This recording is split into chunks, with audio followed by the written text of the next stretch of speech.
It was raining that evening.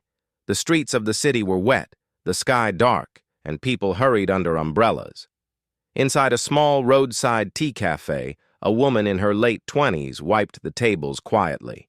Her clothes were simple. Her eyes looked tired. Her name was Sarah. She worked at this cafe every day from morning till night. Most people didn't notice her. She was just the waitress to them.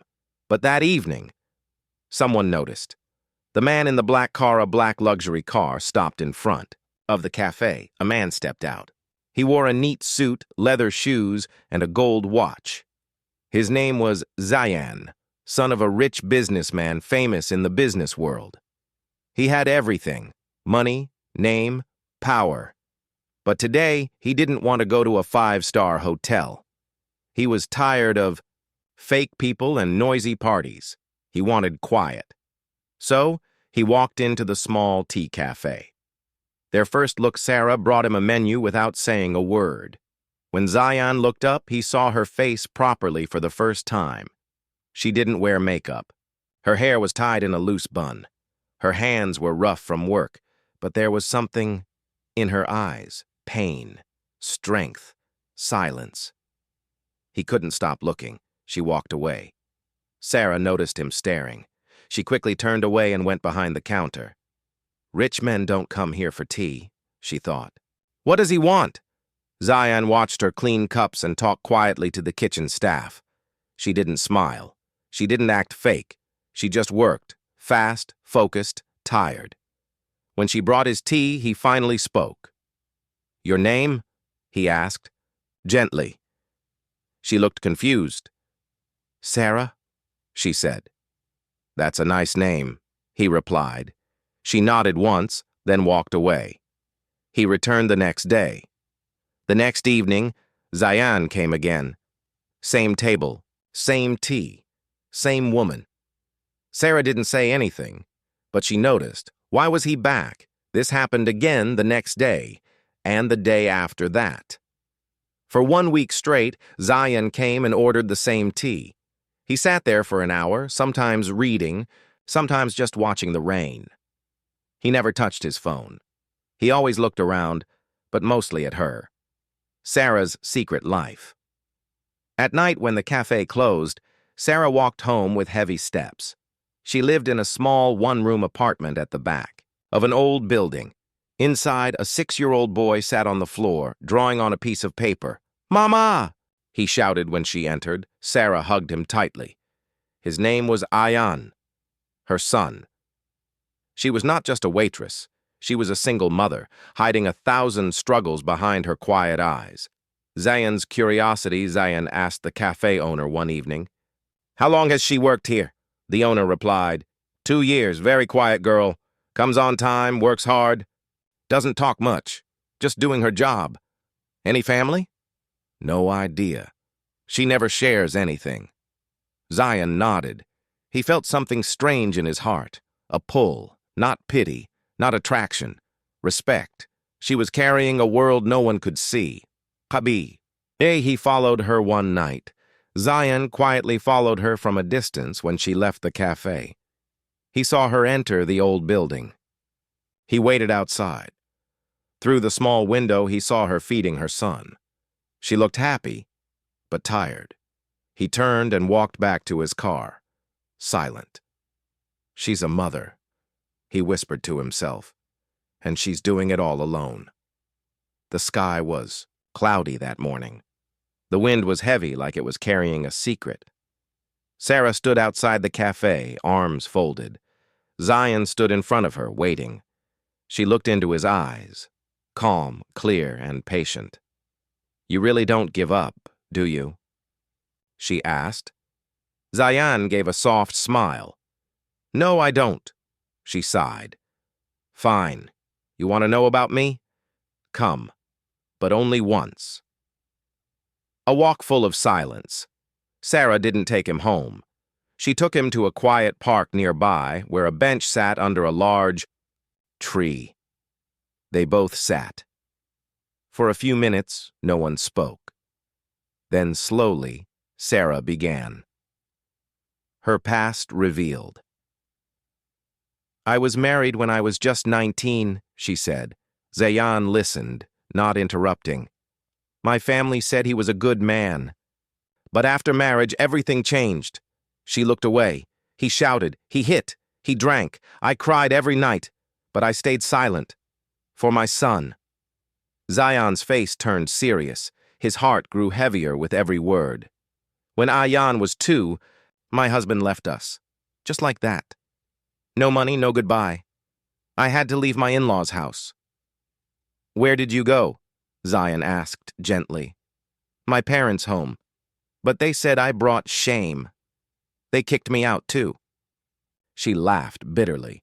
So I started working, cleaning houses, serving tea, doing everything just to feed my son. Zayan's silence. He didn't say anything for a long time. Then softly, I'm sorry, Sarah. She shook her head. Don't be.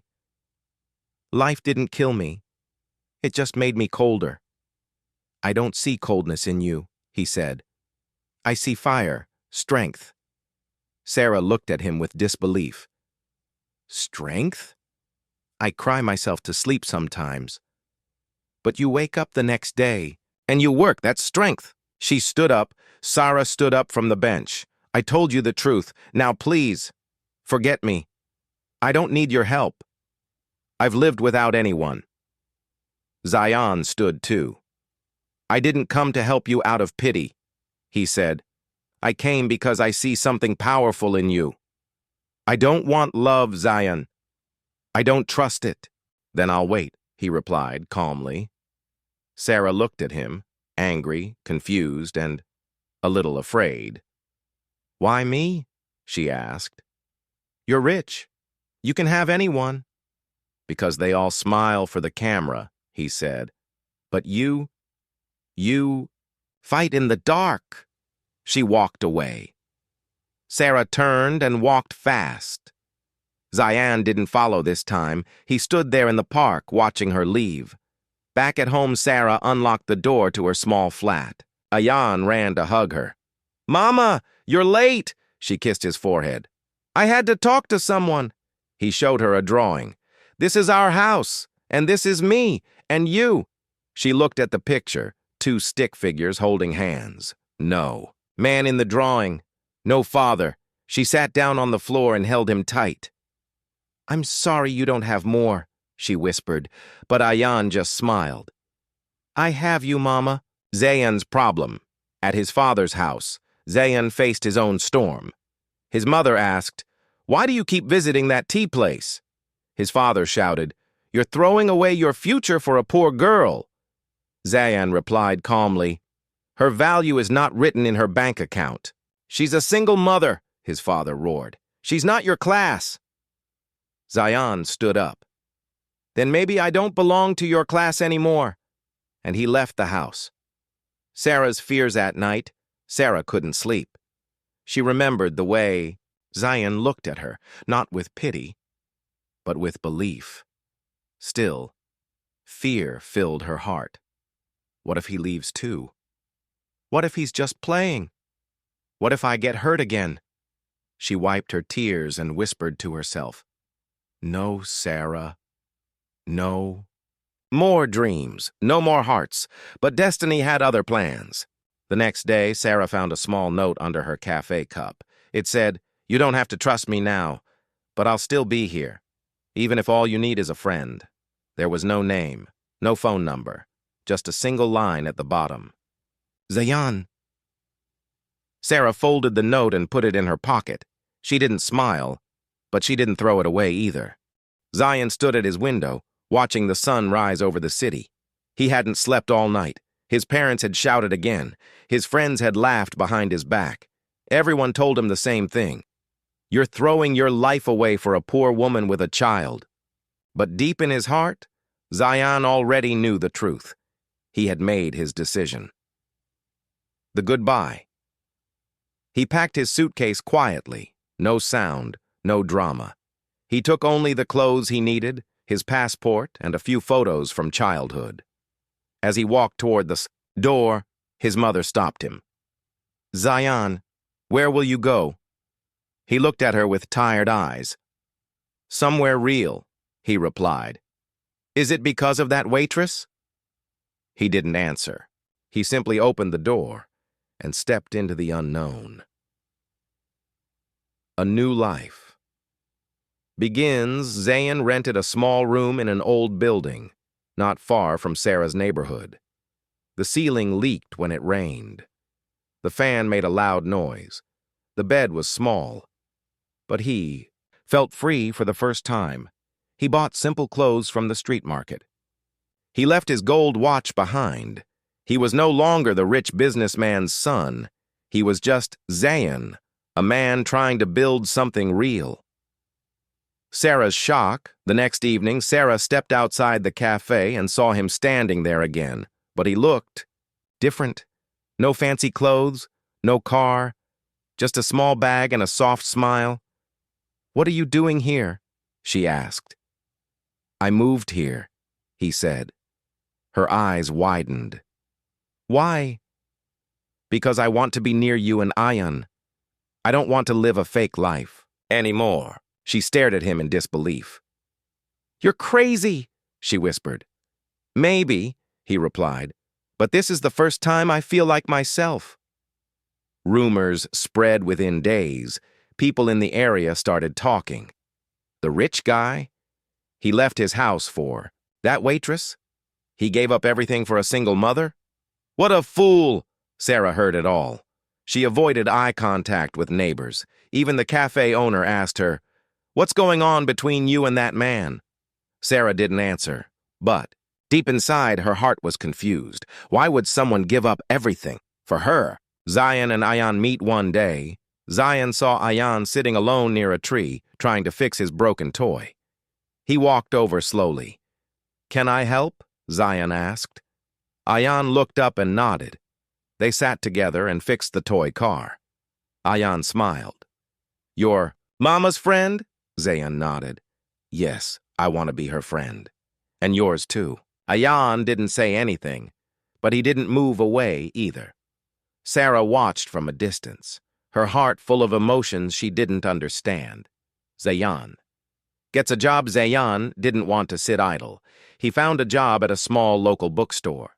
The pay was low, but it was honest work. He cleaned shelves, managed books, served customers. His hands became rough, his back hurt, but he never complained. Sarah saw him sometimes after work, tired, sweaty, but still smiling. He was not the same man who once wore suits and gold watches, and slowly her heart began to melt.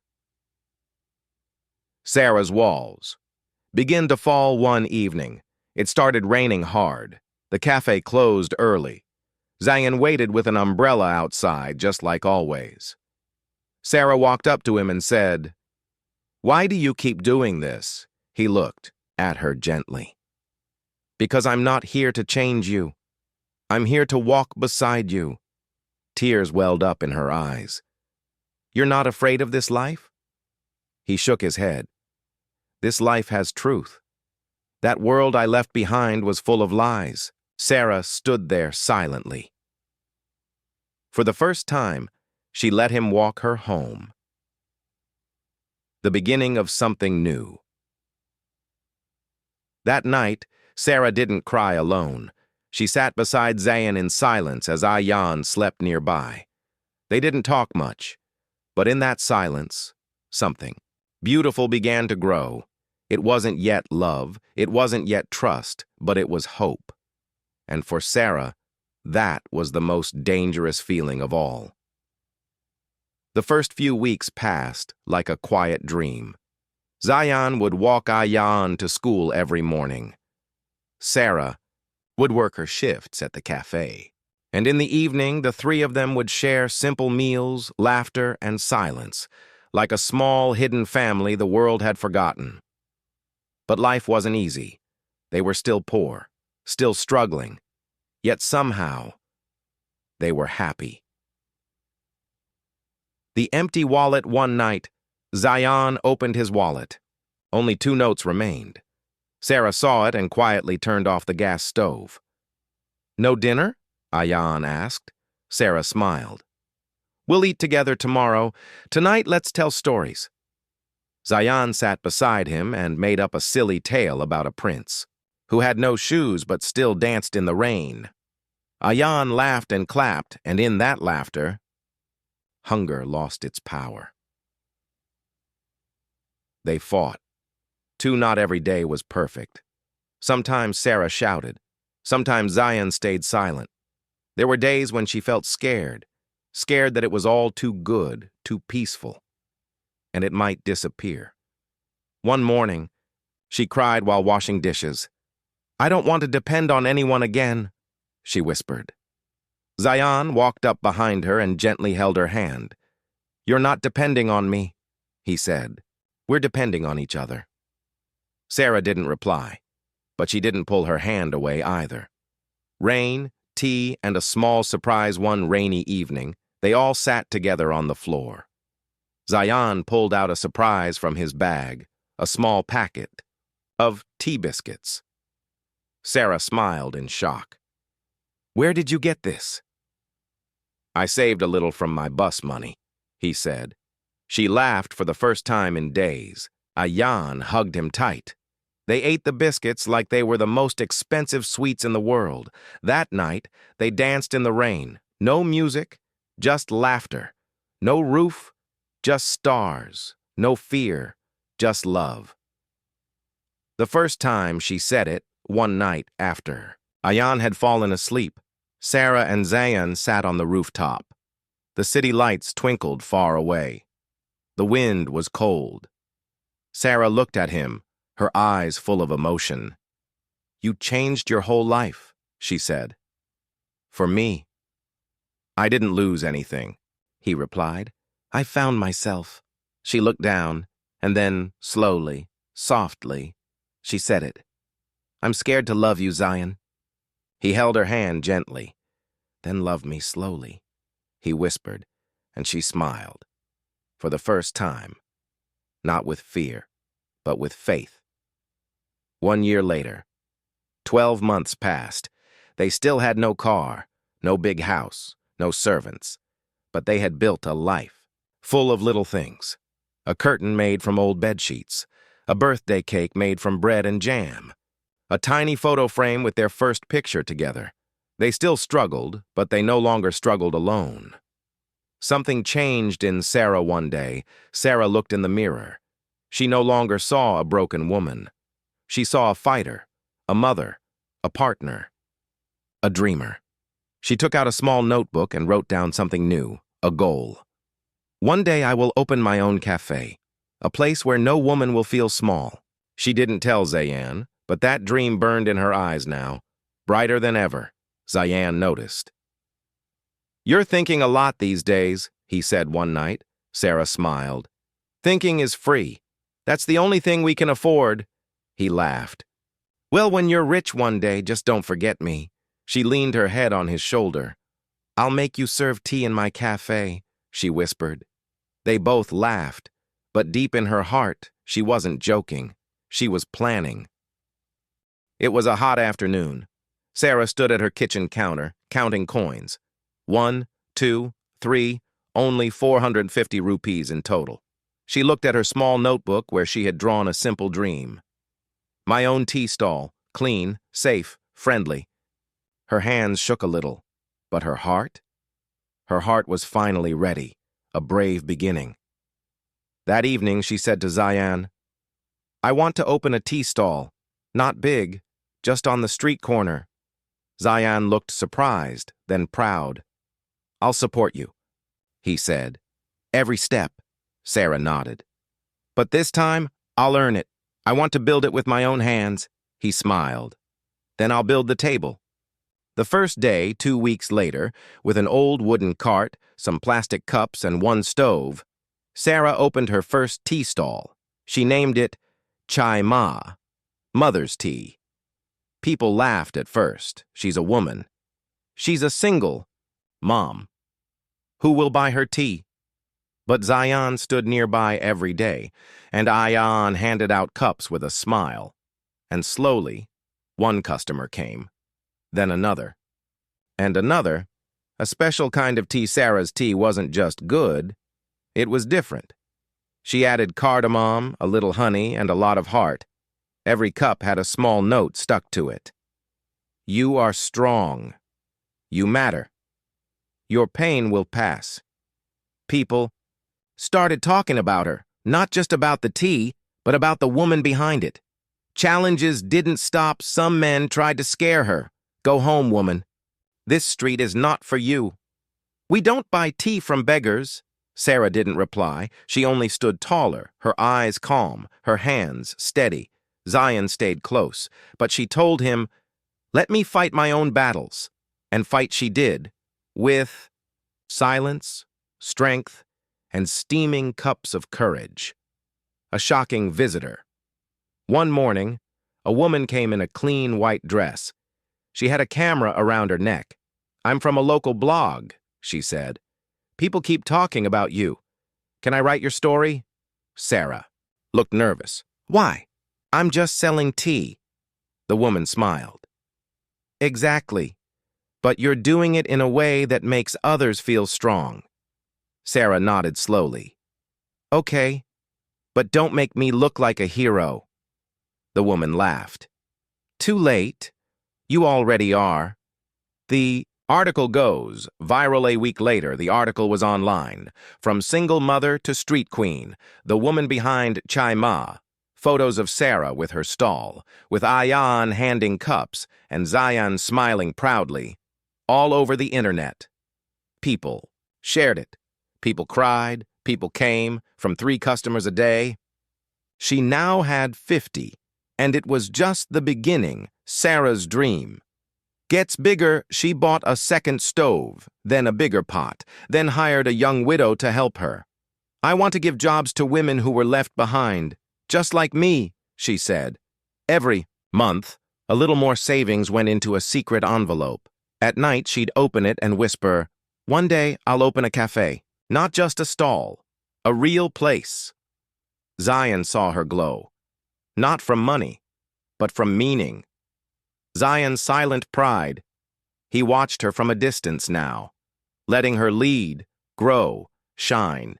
He no longer tried to protect her. He simply stood beside her. "I didn't save her," he told a friend. "She saved herself. I just didn't get in the way." It was an ordinary morning. Sarah was boiling the first pot of tea. Ayan was wiping the plastic cups. Zion stood nearby, as always, quiet, proud. The street was still empty. The sun had just started to rise. And then a black luxury car pulled up. It didn't belong there. People turned their heads. The engine turned off. The door opened slowly. Out stepped a man in a gray suit and shiny shoes. No one recognized him. Not yet. But something about him felt powerful. He looked at Sarah's tea stall and smiled. He didn't speak first. Sarah looked up. She was used to rich people passing by without stopping. But this one didn't pass. He walked straight to her cart and asked, "Is the tea hot?" She nodded. He sat on the small wooden bench. Ayan quickly brought him a cup with one of Sarah's paper notes. "You matter." The man looked at the note. His hands paused. Then he smiled. Everyone watched. The rich man sat silently, sipping his tea. Zion leaned over to Sarah and whispered, "Do you know who he is?" She shook her head. People across the street whispered, "Is that—" "No, it can't be." "That's Amir Qureshi, the billionaire tech founder." Sarah didn't know much about billionaires. She only knew how to make good tea. And this man was drinking every drop. He asked her a question. After finishing, Amir Qureshi stood up and looked directly at her. "Did you write this note?" he asked, holding the paper. Sarah nodded. "Yes. I give them with every cup." "Why?" She shrugged. "Because people forget how strong they are." He nodded slowly. "And who taught you that?" She looked down, then whispered, "Life." An offer. Out of nowhere, he pulled out a card and placed it on her stall. I want you to come speak to a group of women at my company this Friday. Tell them your story. Sarah stared at him, stunned. I'm not a speaker, she said. He smiled. You are now. Before she could reply, he was gone. Car engine on, door shut. Street quiet again, only the card remained. On it, Amir Qureshi founder, Star Grid Technologies. Zion's eyes were full. That night, Sarah sat on the floor with the card in her hands. I can't do this, she said. Zion replied softly. You've done things harder than this. I sell tea. That's it. No, he said. You give people warmth, hope. Maybe that's what the world needs to hear. Sarah didn't reply, but she didn't throw the card away either. Friday came fast. Sarah borrowed a clean kurta from a friend. She tied her hair back. Her hands were shaking.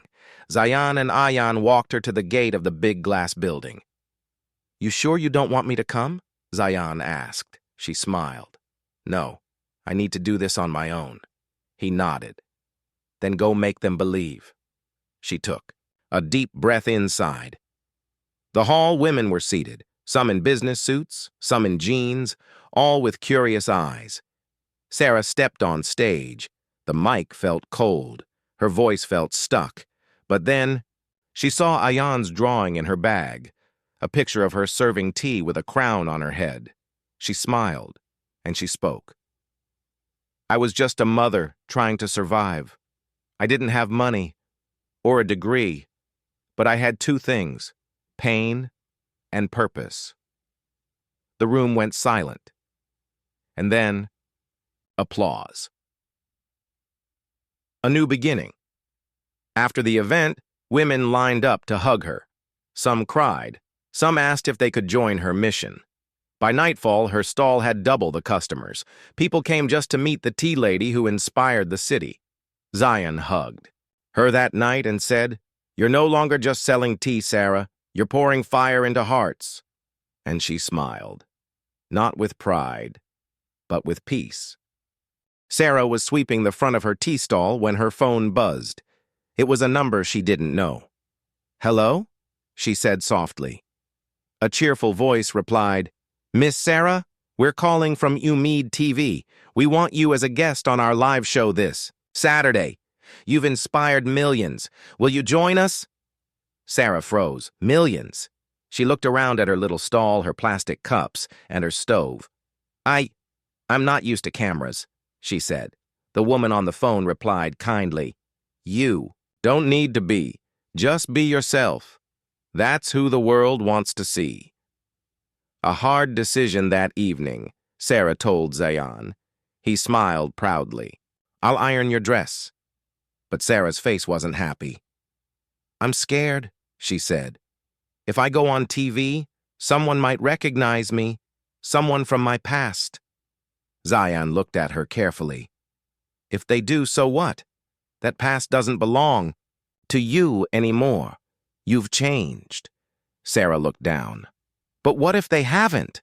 He gently lifted her chin. Then show them who you are now. The night before the show, Sarah couldn't sleep. Old memories came back. Her ex-husband shouting, people judging, doors closing in her face. She held Ayan's small hand in the dark and whispered, I'm doing this for you. And slowly, sleep found her. The big day, the studio was bright, cameras, lights, makeup artists. Everyone moving fast. Sarah wore a simple blue kurta, her hair tied back, no heavy makeup. Just her real self. The host smiled warmly as the show began. This is Sarah, she said to the audience, a single mother who started with nothing and changed thousands of lives with her tea. Applause filled the studio. Sarah looked calm on the outside. But inside her heart raced, a question that hit hard. Then came a question she didn't expect. Some people say you're not telling the full truth, that you had a dark past, a broken marriage. Is that true? The air went still. Sarah's lips parted. But no words came. The cameras zoomed in. The host waited, and then Sarah spoke. She didn't hide. "Yes," she said softly. "I was broken. I was left. I was told I was worthless." A gasp came from the audience, but pain didn't. "Kill me! It woke me up. It made me stronger. My past is not a secret. It's a lesson." She looked directly at the camera. "To every woman watching, you are not your worst moment. You are your next choice." The studio went silent, then roared. For 5 seconds, no one said a word. Then the audience stood up, clapping, cheering, some even crying. The host smiled. "You're not just the tea lady, Sarah. You're the voice so many women have been waiting for." Sarah exhaled. She had told the truth, and the world had accepted it. But not everyone was happy. That night back at the stall, a woman walked by with a cold smile.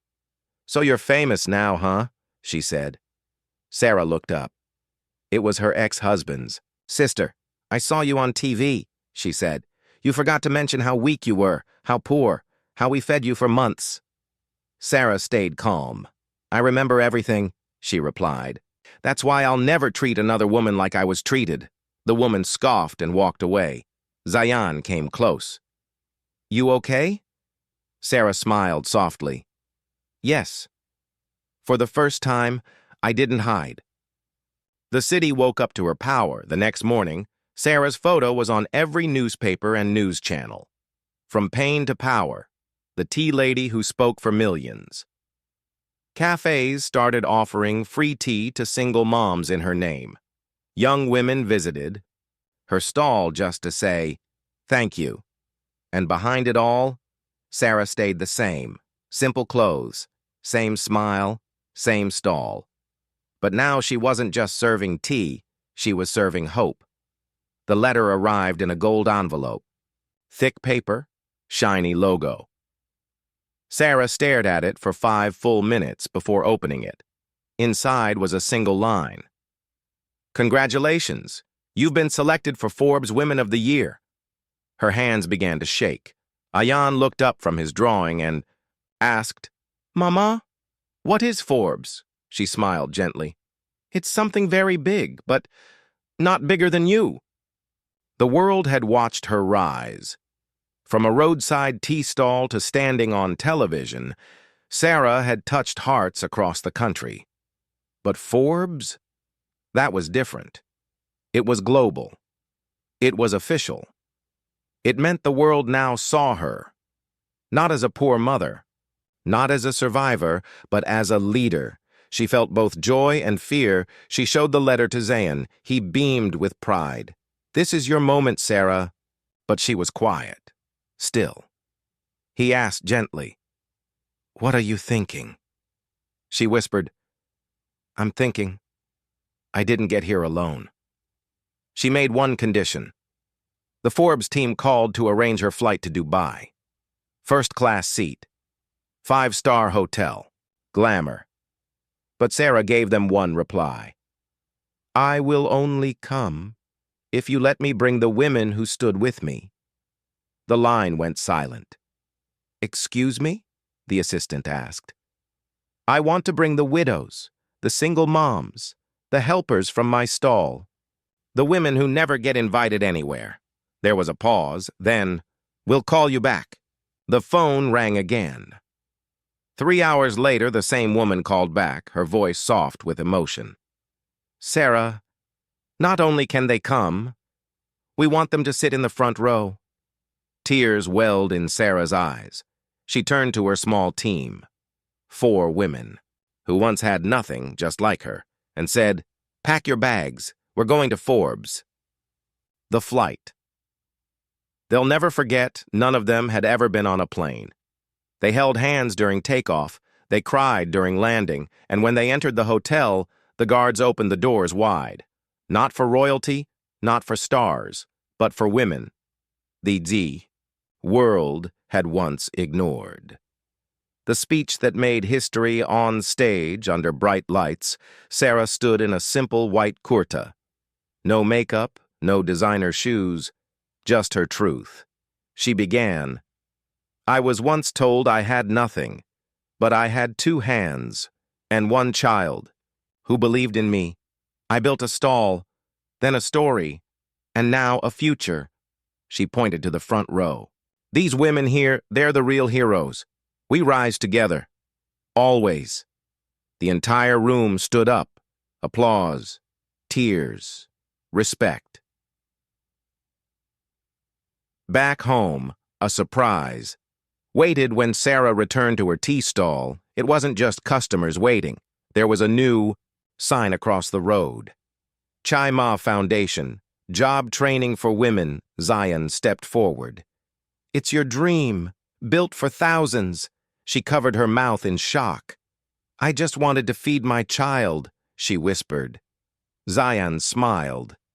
Now you're feeding hearts. Her name was now everywhere. News, books, schools, even a movie script. But Sarah? She still stood behind her stall every morning, pouring tea, handing out notes. You matter. You are strong. Your pain will pass. Because she knew, fame fades, but kindness stays. And one day, Ayan, now a teenager, looked up at his mother and said, Mama, when I grow up, I want to be just like you. She smiled through tears. No, my love. Be better than me. Build something that makes others feel seen and never alone.